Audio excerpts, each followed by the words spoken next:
Okay, so which of the following can be concluded if the statements to the left are true? That's another way of phrasing which of the following is an inference that can be drawn from the passage. So we need to accept everything in the passage as true and look for the answer that is a very small logical leap, something that the passage almost says but doesn't quite.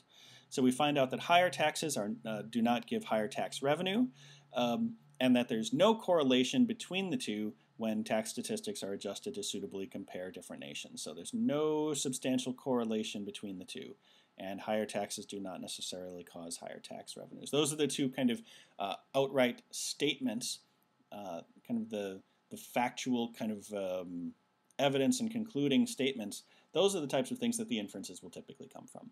So we need A, let's look at A. Decreasing a nation's tax rates may not necessarily decrease tax revenues. This is absolutely in keeping with the second statement, namely that there's no substantial correlation between tax rate and tax revenue. The passage doesn't say that decreasing might not decrease revenues, but it says the reverse and it says there's no correlation, so this is definitely an inference that we could draw.